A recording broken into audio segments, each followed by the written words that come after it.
అందుకే ఈరోజు ఇప్పుడే మిత్రులు మాట్లాడారు. నేను ఒకటే మిమ్మల్ని కోరుతున్న ఆడపిల్లలందరినీ 5 సంవత్సరాలు ఏం పేరు పెట్టాలో నాకైతే అర్థం కాదు. జయకాంత్ రెడ్డి పేరు పెట్టామా? ఎందుకంటే అతను జగన్మోహన్ రెడ్డి కాదు, జగన్ రెడ్డి, మోసపరెడ్డి. అందరినీ మోసం చేసి అతను ఒక్కడే ఉండాలని కోరుకునే దుర్మార్గుడు ఈ జగన్మోహన్ రెడ్డి. అవునా కాదా అని అడుగుతున్నా. అవునంటే చేతులు చూపించిన అవునని. ఏది దొరికినా ఎక్కడ చూసినా కుంభకోణాలు గట్ట ఏమీ లేవు. ఇసుక దోపిడీ, ఇసుక డిపోలు కూడా ఆయనవే, మద్యం షాపులు కూడా ఆయనవే, మద్యం తయారీ కూడా ఆయనదే, భూముల మీద కూడా ఆయనదే పెట్టను. ఇదే జరిగితే మనందరం బానిసలుగా బతికే పరిస్థితి వస్తా ఉంది. అదే నా బాధ, ఆవేదన మీకు తెలియజేస్తున్నా. నేను ఒకే ఒక విషయం మిమ్మల్ని అందరినీ గుర్తు చేస్తున్నాను. భవిష్యత్తులో నేను ఒక నిర్ణయానికి వచ్చి ఇప్పటికే ఆలోచన చేశాం. ఇంకా ఎక్కువ శ్రద్ధ పెడతాం. నా జీవిత ఆశయం జీరో పావర్టీ ఆంధ్రప్రదేశ్ తయారు చేయాలని నా జీవిత ఆశయం. అంటే ఈరోజు పేదరిక నిర్మూలన కోసం మాటలు మాట్లాడుతున్నా. మాటల్లో కాదు, చేష్టల్లో చేసి చూపిస్తాను. అది జరుగుతుంది. ఈ జన్మదిన సందర్భంగా మీ అందరికీ నేను ఇచ్చే హామీ, పేదవాళ్ళకి ఇచ్చే హామీ, పేదరికం లేని సమాజాన్ని చూడడం నా జీవిత ఆశయం. సాధించి తీరుతానని కూడా మీ అందరికీ తెలియజేస్తున్నా. అందుకని ఈరోజు మీరు ఒకసారి చూస్తే ఒకప్పుడు సంపద ఉండేది. అనేక సమయాల్లో అనేక నిర్ణయాలతో మీ జీవితాలను ప్రభావితం చేసిన పార్టీ తెలుగుదేశం పార్టీ. ఆ విషయం మీరు గుర్తుపెట్టుకోండి. ఇప్పుడు అందరికీ నల్లా కార్యక్రమంతో వస్తున్న మహా శక్తి మా ఆడబిడ్డల్ని ప్రపంచంలోనే తిరుగులేని శక్తివంతమైన మహిళలుగా తయారు చేసే బాధ్యత తెలుగుదేశం పార్టీ ఓటును తీసుకుంటామని అందరూ గమనిస్తున్నా. అందుకే 4 కార్యక్రమాలు తీసుకున్నాం. మొట్టమొదటి 18 సంవత్సరాల పైబడిన ఆడపిల్లలకి నెలకు 1,500 రూపాయలు, సంవత్సరానికి 18,000, ఇద్దరుంటే 36,000, ముగ్గురుంటే 54,000 ఇచ్చే బాధ్యత మాదని మీ అందరికీ ఆలోచిస్తున్నా.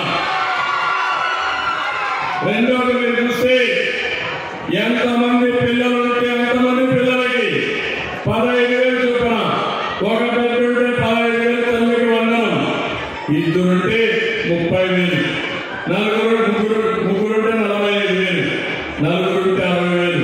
కొంతమందికి 5 మంది పిల్లలున్నా 5 మందికి 75,000 రూపాయలు ఇచ్చే బాధ్యత మాది. చదువు అనేది చాలా ముఖ్యం. ఆడబిడ్డ చదువుకు ప్రాధాన్యత ఇవ్వాలి. అందుకే ఆడబిడ్డ ఎప్పుడు తల్లికి వందనమన్నా జన్మనిచ్చేది తల్లి. అలాంటి జన్మనిచ్చిన తల్లికి పిల్లలు రుణపడి ఉండాలి. పెద్దయినప్పుడు మనం చూసుకోవాలి. అందుకే తల్లికి వందనం తీసుకొచ్చి మీకందరికీ లోన్స్ ఇప్పించి మీ ద్వారా డబ్బులు సంపాదించి మీ కుటుంబానికి ఆర్థిక మంత్రిగా ఉండేదిగా మీ పెద్దలుడిగా చేసిన పార్టీ తెలుగుదేశం పార్టీ. అవునా కాదా ఆలోచించండి. ఇలాంటి 1-2 కాదు, నేను చాలా కార్యక్రమాలు శ్రీకారం చుట్టాను. అప్పట్లయితే ఇదే మరి పెద్ద పెద్ద మీటింగ్ పెట్టేవాడిని, మీరు చైతన్యం తీసుకొచ్చేవాడిని. తద్వారా ఈరోజు చూస్తే మహిళలు బ్రహ్మాండంగా ముందు పోయే పరిస్థితికి వచ్చారు. నేను ఆ రోజు ఒక పని చేశాను. ఒక నిర్ణయం జీవితాల్లో ఎంత మార్పు తీసుకొస్తుందో ఇక్కడుండే ఆడపిల్లలే సాక్ష్యం. నేను ఆ రోజు ఉద్యోగాల్లో కాలేజీల్లో 33% రిజర్వేషన్ పెట్టా. నాకు మగపిల్లలు ఒక మాట అడిగారు, సార్ మీరంతా 33% పెట్టారు, మెరిట్లో ఎక్కువ వస్తారు, 2,60% ఆడబిడ్డలు వస్తారు. మీరు 40% పిలిచిపోతున్నాం ఏమంటారంటే నాకు చెప్పారు. అయ్యా ఇన్ని రోజులు బాగా చదువుకున్నారు, మీరే పెద్దలు చేశారు.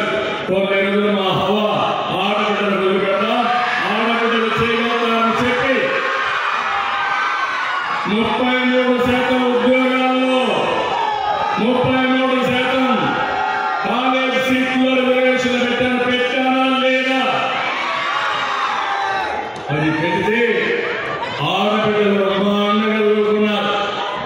ఒకప్పుడు వరకట్నం ఉండేది, ఆడబిడ్డ పెళ్లి చేయాలంటే తల్లిదండ్రులు పెద్ద సమస్య, ఎంత డబ్బులు ఇవ్వాలో తెలియదు.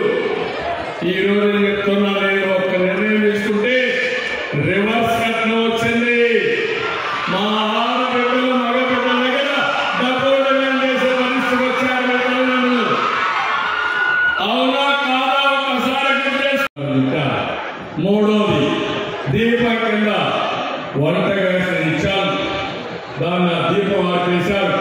మళ్ళీ ఆలోచిస్తున్నా 3 గ్యాస్ సిలిండర్లు ఇచ్చి ఎవరికి కూడా ఇబ్బంది లేకుండా వంట చేసుకోవడానికి ముందుకు తీసుకుపోయే పని చేస్తానని మా ఆడపిల్లలందరికీ ఆలోచిస్తున్నా. 4 ఆర్టీసీ బస్సుల్లో ఉచిత ప్రయాణం. ఇంట్లో నుంచి బయలుదేరితే డబ్బులు ఎత్తుకోవాలి.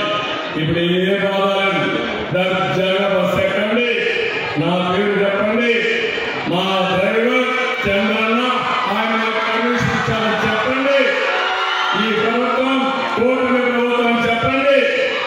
దర్జాగా ముందుకు వెళ్ళండి. పిల్లలు చదువుకోవాలంటే మీరు కావాలని నెల్లూరు పోవాలని చదువుకొని మళ్ళీ రండి, తిరుపతి పోవాలని చదువుకొని మళ్ళీ రండి. ఆ ఏర్పాటు చేసే బాధ్యత నాదని ఒక్కసారి మీ అందరికీ ఆలోచిస్తున్నా. ఈ 4 చేసిన తర్వాత నేను ఆలోచించాను. ఏదైతే జగన్మోహన్ చేసి కార్యక్రమం 10 రూపాయలు ఇస్తాడు, 100 రూపాయలు పదులు కింద దోచేస్తాడు, 1000 రూపాయలు సొంతానికి లాగేస్తాడు. అవునా కాదా ఆలోచించండి. అంటే మీకు ఇచ్చేది ఆడబిడ్డ కోసం ఆసరా అంటాడు, పెన్షన్ అంటాడు, అవన్నీ కొత్తగా. నేనే 200 రూపాయలు ఉంటే 2000 రూపాయలు పెంచిన పార్టీ తెలుగుదేశం పార్టీ. సంక్షేమ కార్యక్రమాలకు నాంది పలికిన పార్టీ తెలుగుదేశం పార్టీ. చెప్పలేదు, నా ఆలోచన ఒకటి, అధికారంలో ఉన్న ప్రతిపక్షంలో ఉన్న ఈ పేదవాళ్ళ అభివృద్ధి చేయాలనే ధ్యేయం తప్ప నాకు వేరే కోరిక ఆలోచన లేదని తెలియజేస్తున్నా. నేను బ్రతికేది ఈ పేదవాళ్ళ కోసం, తెలుగు జాతి కోసం. అదే సమయంలో నేను ఒకటే ఆలోచించాను. చాలా మంది రాజకీయ నాయకులు ఉంటే ఇప్పుడే వరప్రసాద్ చెప్పినట్టు ఇక్కడ సిలికాన్ ఉంది, ఎక్కడ దోచుకోవాలని ఆలోచిస్తారు. స్వర్ణముఖి రివర్ ఉంది, అందులో ఇసుక ఏ విధంగా దోచుకుని తద్వారా డబ్బులు ఏ విధంగా సంపాదించాలని ఆలోచిస్తారు. నేను ఆలోచించింది సిలికాన్ ఇక్కడ ఉండాలి, దాన్ని మళ్ళీ మీ ప్రయోజనాల కోసం ఇండస్ట్రీ రావాలి, మీ పిల్లలకు ఉద్యోగం రావాలని ఆలోచించాను. స్వర్ణముఖి నదిలో చూస్తే ఎక్కడికక్కడ చెక్ డ్యాములు కట్టి భూగర్భ జలాలు పెంచి ఎవ్వరు కూడా ఇసుక దోపిడీ చేయకుండా చేయాలని రాత్రి మరుణ ఆలోచించాను. ఈ రోజు మీరు చూస్తున్నారు, కొన్ని వందల వేల లారీలు ఇసుకంతా కూడా ఈ బకాసులు మాయం చేసే పరిస్థితికి వచ్చింది, దుర్మార్గులుగా వ్యవహరించే పరిస్థితికి వచ్చారు. నా ఆలోచనంతా ఒకటి, ఈ రాష్ట్రాన్ని బాగు చేయాలి. ఆడపిల్లలు చూశారు ఎంత ఉత్సాహంగా ఉన్నారంటే, ఆ ఆడపిల్లని బాగా చదివించి మంచి ఉద్యోగాలుగా వచ్చే విధంగా నైపుణ్యాన్ని పెంచితే ఈ ఆడబిడ్డలు ప్రపంచాన్ని శాసించే పరిస్థితి వస్తుంది. అది నా కళ. సంపద సృష్టించడం, గెలిచిన పార్టీ తెలుగుదేశం పార్టీ. అది దేశానికి అందించిన పార్టీ కూడా తెలుగుదేశం పార్టీ అని చెప్పి మీకు తెలియజేస్తుంది. ఏ ఒక్క రోజు ఎప్పుడైనా సమీక్ష చేసే వారిని అడుగుతున్నా, కంట్రోల్ చేసే వారిని అడుగుతున్నా, గంజాయి తాగిన వారికి తల్లికి పిల్లలకి వ్యత్యాసం తెలుస్తుందో అదే మీరే చెప్పని అడుగుతున్నా. అలాంటి పరిస్థితి తీసుకొచ్చి లాంగ్ సమస్య తీసుకొచ్చారు. ఆడబిడ్డల భవిష్యత్తు ప్రతిజ్ఞ చేశారు. మీరు ఎక్కడన్నా ధైర్యంగా ముందుకు పోవాలంటే ఇలాంటి గంజాయి తాగినవాడు, లిక్కర్ తాగినవాడు, డ్రగ్స్ తాగినవాడు ఏం చేస్తామని భయపడే పరిస్థితి వచ్చింది. ఆ రోజున దిశ అన్నాడు, లేని చట్టాన్ని గురించి చెప్తాడు. దిశ చట్టం వల్ల నేను అడుగుతున్నా, ఈ అబద్ధాలతో చెప్పేది దిశ చట్టం ద్వారా అందరినీ కంట్రోల్ చేశారంటాడు. అసలే చట్టమే లేదు. నిర్భయ చట్టం ఉంది. కనీసం ఆ నిర్భయ చట్టం కింద చర్యలు తీసుకున్న దుర్మార్గుడు ఈ జగన్మోహన్ రెడ్డి అని కూడా మీకు తెలియజేస్తున్నా. నేను ఈరోజు మీ అందరికీ ఒకటే విజ్ఞప్తి చేస్తున్నా, మీరు ఒక పని చేయాలి. మా ఆడవాళ్ళందరికీ తెలివితేటలు ఉన్నాయి, అందరికీ సెల్ ఫోన్లు ఉన్నాయి. ఉన్నాయా తల్లి? ఉన్నాయా? తెలియకండి. అందరికీ సెల్ ఫోన్ ఉన్నాయి.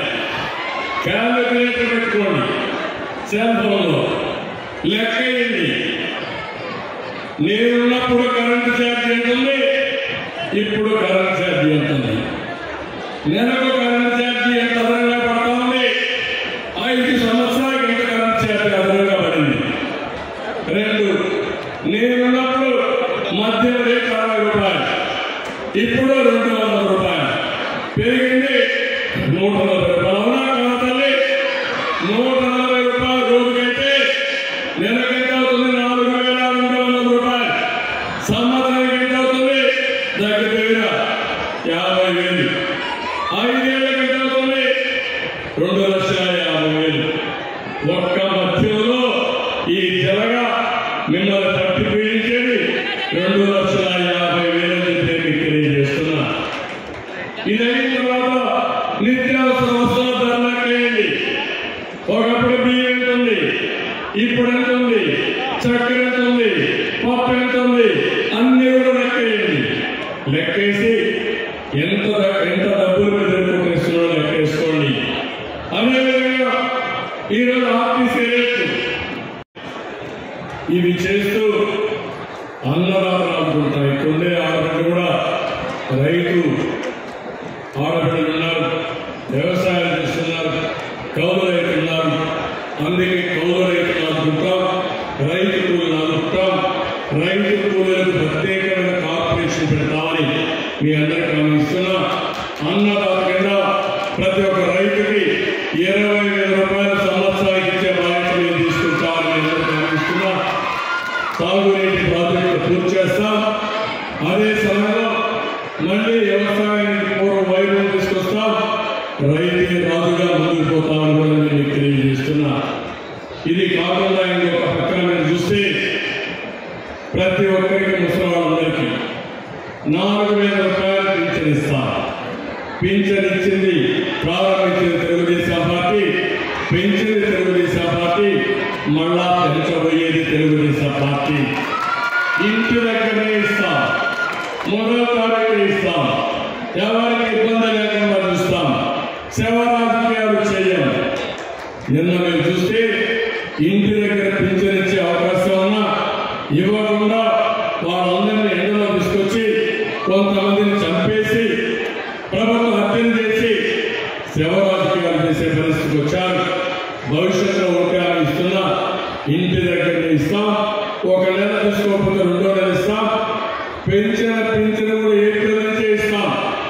అంటే ఇప్పుడు మనం ఏప్రిల్కి వచ్చాం. ఏప్రిల్, మే, జూన్ 3 నెలలకి జూన్ నెలలో పెంచిన పింఛను మీకు ఇచ్చారు. ఈ బాధ్యత మాదని మీ అందరికీ మనం ఇస్తున్నాం. ఇవి చేస్తూనే ఇంకో పక్క వికలాంగులకి 4,000 నుంచి 6,000 రూపాయలు ఇస్తాం. వాలంటీర్స్ కూడా 5,000 నుంచి 10,000 రూపాయలు చేస్తామని అందరికీ మనం ఇస్తున్నాం.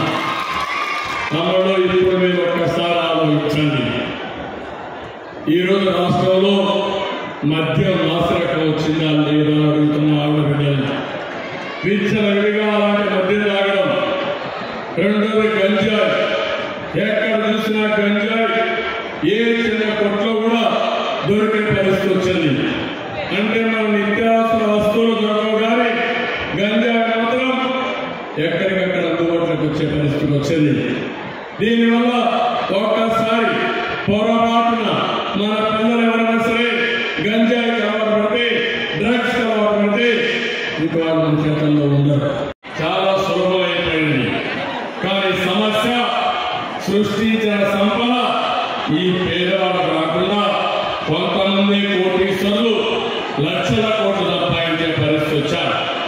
నేను కాకుండా అనునిత్యం ఆలోచించి పేదవాళ్ళు ఏ విధంగా పైకి రావాలో తేవడం, జన్మభూమి లాంటి స్ఫూర్తినివ్వడం, 20% పై ఉండేవాళ్ళు 20% పైకి తీసుకురాగలిగితే అదే నిజమైన ప్రజాసేవ. తప్పకుండా దీనికి శ్రీకారం చుడతారని మీ అందరికీ తెలియజేస్తున్నా. నేను ఒక విషయం మిమ్మల్ని కోరుతున్నా. ఈరోజు ఇక్కడ మహిళలు ఉన్నారు. ఎంత చైతన్యం ఉందంటే మా మహిళల్లో బ్రహ్మాండమైన చైతన్యం ఉంది.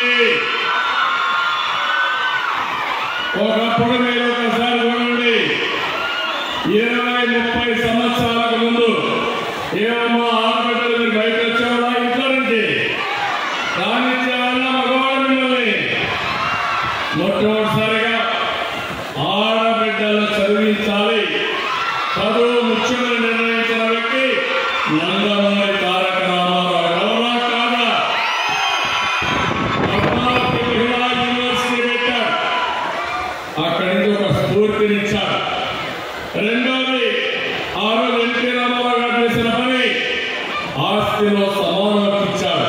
పిల్లలు మీరు కూడా గుర్తుపెట్టుకోండి, మీ నాన్న సంపాదించిన ఆస్తిలో మీ అన్నకు తమ్ముడికి కూడా కాదు, మీకు కూడా హక్కు ఉంది. ఆ హక్కు ఇచ్చింది తెలుగుదేశం పార్టీ, ఎన్టీ రామారావు గారు. మూడోది, ఇంటికి పరిమితం కాకూడదు. వేదిక పైన కూడా మగవాళ్ళు ఎక్కువ ఉన్నారు. భవిష్యత్తులో మగవాళ్ళ కంటే మీ ఆడబిడ్డలే ఎక్కువ ఉండే రోజు వస్తుంది. అందుకే చట్టసభల్లో కూడా 33% రిజర్వేషన్ రావాలి. నా ఆకాంక్ష తొందరలో వస్తుంది. 2029కి 33% రిజర్వేషన్ కలుపుకుంటే మీరు కూడా మగవారితో సమానంగా వచ్చే అవకాశం వస్తుంది. ఇది ప్రారంభించింది ఎన్టీ రామారావు గారు. మొట్టమొదటిసారిగా స్థానిక సంస్థల్లో దేశంలోనే మొట్టమొదటిసారి 8% రిజర్వేషన్లు సర్పంచ్లుగా, ఎంపీలుగా, జడ్పీ చైర్మన్లుగా ఏర్పాటు చేసింది ఎన్టీ రామారావు గారు. అది చరిత్ర. నేను ఒకసారి అడుగుతున్నా, నేను డాక్రా సంఘాలు పెట్టక మునుపు ఏమో మీరు బయట వచ్చేవాళ్ళ అడుగుతున్నా. రాష్ట్రంలో ఉండే ప్రతి ఒక్క మహిళ ఆలోచించాలి. చిన్నప్పుడు మీరంతా తల్లిదండ్రుల పైన ఆధారపడేవాళ్ళు, తల్లి తండ్రి ఆలోచించేవాళ్ళు. ఈ అమ్మాయికి చదివించినా ఎప్పుడో కయ్య చేతులు పెట్టాలి కాబట్టి చదివించకపోయినా పర్వాలేదు, పెళ్లి చేసి వదిలించుకుంటామని ఆలోచించే రోజులు మాట్లాడుతున్నా. భార్య భర్త ఇద్దరు ఐటీ ప్రొఫెషన్స్ వస్తారు. ఏమైనా నీకెంత జీతం వస్తుందంటే అతను 50,000 వస్తుందంటాడు. ఏమన్నా నీకెంత వస్తుందంటే నాకు 75,000 వస్తుంది సార్ అంటారు. అంటే మగవాళ్ళ కంటే ఎక్కువ డబ్బులు సంపాదించే తెలివితేటలు నా ఆడబిడ్డలకు ఉన్నాయంటే అది తెలుగుదేశం పార్టీ చూపించిన చదువు అవునా కాదా అడుగుతున్నా. అందుకే ఇంకొక పక్క మీరందరూ గుర్తుపెట్టుకోవాలి. ఒకప్పుడు మేము అందరినీ కష్టాలు చూశారు. వంట చేయాలంటే పెద్ద సమస్య. ఆ రోజు వంట చేస్తే వంటింట్లోకి బయట వస్తే ఎక్కడ చూసిన చెమట వచ్చి, కళ్ళలో నీళ్లు వచ్చి, కడుపులోకి ఈ యొక్క పొగ పోయి అనారోగ్య సమస్యలు వచ్చేవి. నేను ఉంటే మా తల్లిని చూశా, ఆ స్ఫూర్తిని గుర్తుపెట్టుకున్నా. నా తల్లిగారుగా నా ఆడబిడ్డలు కష్టపడకూడదని ఇప్పుడుగా సమైక్య ఆంధ్రప్రదేశ్లో దీపం పెట్టి మీ అందరికీ వంటగా ఇచ్చిన పార్టీ తెలుగుదేశం పార్టీ. అవునా కాదా అని అడుగుతున్నా. ఇంకొక పక్కన మరుగుదొడ్డి ఉండేది కాదు. మరుగుదొడ్డి లేకుండా తెల్లవారుతో 6 గంటల లోపల మగవాళ్ళు లేచే లోపల రోడ్డు పక్కన పొలాల పక్కన మీరంతా మరుగుదొడ్డికి పోయేవారు. అది చూసిన తర్వాత బాధపడి మా ఆడబిడ్డల ఆత్మగౌరవాన్ని కాపాడాలని మీ అందరికీ ఆత్మగౌరవం కింద మరుగుదొడ్డు కట్టించిన పార్టీ తెలుగుదేశం పార్టీ అని కూడా నేను తెలియజేస్తున్నా. ఆడబిడ్డలకు అవసరమైన ప్రతి ఒక్కరిని శ్రద్ధ పెట్టా. కడాన పిల్లలుంటే వాళ్ళకందరికీ కూడా ఏవైతే ఆధునీకరణలో ఏమేమి వస్తుంటాయో కాస్మెటిక్స్ అయితే కాలేజీ వెళ్ళినప్పుడు మగ పిల్లల కంటే 4 రెట్లు ఆడపిల్లలకు పండించి వాళ్ళ కాపాడారంటే అది నా ప్రత్యేకమైన శ్రద్ధ ఆడబిడ్డల మీద. ఈరోజు నేను ఒకటే చెప్తున్నాను మీ అందరికీ, సమాజంలో మగ ఆడ తేడా లేదు.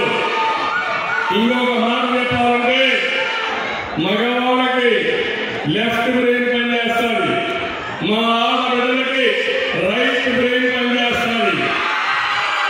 అంటే ఎప్పుడైనా రైట్ హ్యాండ్ ఎక్కువ స్ట్రెంగ్త్ ఉంటుంది, లెఫ్ట్ హ్యాండ్ స్ట్రెంగ్త్ తక్కువ రావడా కాదా? అందుకే మా ఆడబిడ్డలు నేను చూశాను. బెస్ట్ ఫైనాన్స్ మినిస్టర్ ఇప్పుడు ఒక ఆడబిడ్డ ఢిల్లీలో నిర్మలా సీతారామన్ ఫైనాన్స్ మినిస్టర్ కాదు, కానీ ప్రతి ఒక్క ఇంటికి ఫైనాన్స్. మే 13వ తారీఖున మీరు గుర్తుపెట్టుకోండి, నేను చెప్పిన మాటలు రాసి పెట్టుకొని నా మీద నమ్మకంతో మా అభ్యర్థులు కోరుతున్న అభ్యర్థులకు ఓటేయండి. ఆ తర్వాత నేను 15 ఏళ్లలో ఏమి చేశానో 5 ఏళ్లలో చేసి మీ రుణం తెచ్చుకుంటానని అందరికీ ఆలోచిస్తున్నా. ఇంతకుముందు నేను చేశాను. ఈరోజు హైదరాబాద్ నగరానికి పోతే అడుగడుగున నా ఫుట్ ప్రింట్స్ కనిపిస్తాయి. నేను చేసిన ఔటర్ రింగ్ రోడ్, నేను చేసిన ఇంటర్నేషనల్ ఎయిర్పోర్ట్, నేను కట్టిన హైటెక్ టవర్, నేను ప్రారంభించిన కరోనా నిన్న వ్యాక్సిన్ వచ్చిందంటే అక్కడ వ్యాన్పిక్ సిటీ బయోటెక్నాలజీ పార్క్. అది రాకపోతే వేరే దేశాలపైన మనం ఆధారపడేవాళ్ళం. 25 సంవత్సరాల కంటే ముందు దూరదృష్టితో బయోటెక్నాలజీ ప్రారంభిస్తే మనకు కరోనా వస్తే వ్యాక్సిన్ తయారు చేసి అక్కడి నుంచి తయారు చేశారు, వేరే దేశాలకు ఇచ్చారు. అది తెలుగుదేశం పార్టీ ముందు చూపని కూడా మీకు తెలియజేసుకుంటూ మరొకసారి నేను చెప్పాల్సిందో చెప్పాను. మా ఆడబిడ్డలు బాగా అర్థమైంది అనుకుంటాను. అందుకే నేను ఆడబిడ్డల కోసం ప్రత్యేకంగా ఇలాంటి కార్యక్రమాలు పెట్టి ఎక్కడికక్కడ మీలో కూడా చైతన్యం తేవాలని ముందుకు పోతున్నాను. ఇప్పుడే ఈ యొక్క గూడూరు నెల్లూరు జిల్లాలో ఉండాలని మీరందరూ కోరుకుంటున్నారు. మీ కోరిక తీరుస్తాం. తప్పకుండా మన ప్రభుత్వం సరే గూడూరుని నెల్లూరు జిల్లాలో చేర్చే బాధ్యత మాది. అవసరం లేదు. బాలాజీ జిల్లా ఉంటుంది, గూడూరు నెల్లూరు జిల్లాలో ఉంటుంది. ఇది చేస్తామని మీ అందరికీ హామీ ఇస్తున్నా. ఇప్పుడు కొన్ని క్వశ్చన్స్ కూడా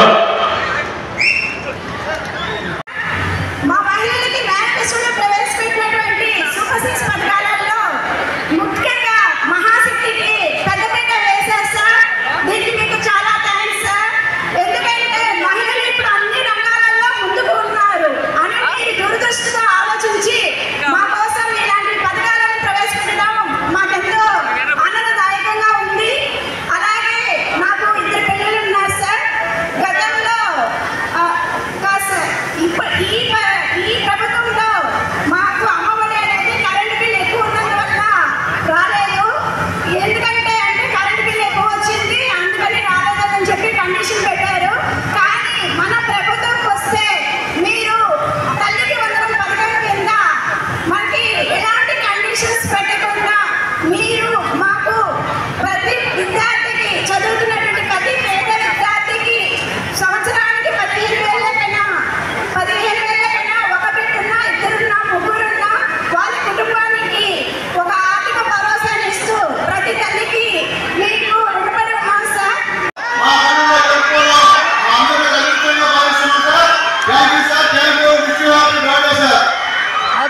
బాబు గారు ఊరు రావడం నిజంగా మన అదృష్టం తెలియజేస్తున్నాను.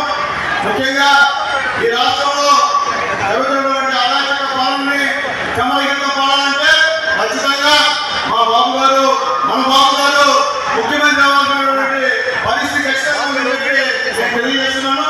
ఈ రాష్ట్రానికి మీరే బాబు గారు మీకోసం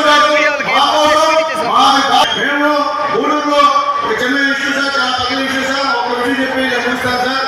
మమ్మల్ని తీసుకెళ్ళి తిరుపతిలో కలిపారు సార్. మేము కోరుకుంటున్నాం మమ్మల్ని తీసుకెళ్ళి మీరందరూ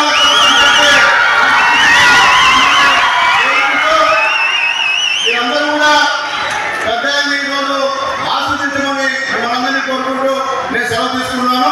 జై హింద్, జై ఎన్టీఆర్, జై చంద్రబాబు నాయుడు గారు, జై ఎన్టీఆర్, జై పవన్ కళ్యాణ్, జై మోడీ.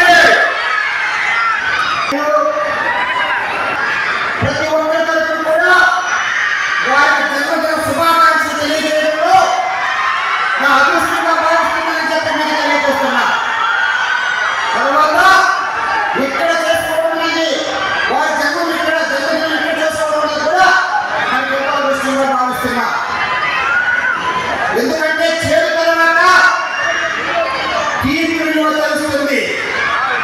గత 12 సంవత్సరాలు జగన్మోహన్ రెడ్డి గారు కష్టకాలంలో ఉన్నప్పుడు నేను ఎంతో విశ్వాసంగా ఆయన దగ్గర ఉంటే చివరకు మొండి చేయ చూపించాడు. వారు ప్రతిసారి కూడా మాట తప్పని చెప్పిన తర్వాత నేను ప్రత్యేక హోదాతో రాజీనామా చేసిన తర్వాత దీక్ష చేసిన తర్వాత నాకు మొండి చేయ చూపించిన మానవత్వం లేని జగన్మోహన్ రెడ్డి గారు ఆ పార్టీ చివరికి ఎలా తయారైందంటే ఒక డ్రామాకు కంపెనీ లాగా ఏ మాత్రం కూడా ప్రజాస్వామ్యం లేకుండా అభివృద్ధిలో ఎలా తయారైందంటే మా ఆటవాడు ముఖ్యమంత్రి కదా 5 సంవత్సరాలుగా వాళ్ళు ఒకసారి అభివృద్ధిలో చెప్పిన తర్వాత కేవలం మా దళితుల నాయకులు ఉండకూడదు, రెడ్డిలో ఉండకూడదు అని అసూయతో వారు ఆ విధంగా ఎంపీ నుంచి ఎమ్మెల్యే పంపించి ఆ తర్వాత కూడా మీరు ఎంతో చక్కటి అభివృద్ధి చూపిస్తే ఎమ్మెల్యేగా మళ్ళా నన్ను ఒప్పాటు పెట్టడానికి ఏ మాత్రం కూడా మానవత్వం లేకుండా మానవత్వం వ్యక్తి వారట నాకు మామూలు చూస్తారట. ఏమయ్యా నేను ఐఏఎస్ చూడకుండా నేను ఐఏఎస్ విడిచిపెట్టింది ప్రతి ఉండడానికి ఎంపీలకు తప్ప నాతో బుద్ధి చేసినప్పుడు కూడా ఎవరు ఇంకొక ఉండకూడదు. ఆయన ఒక్కడే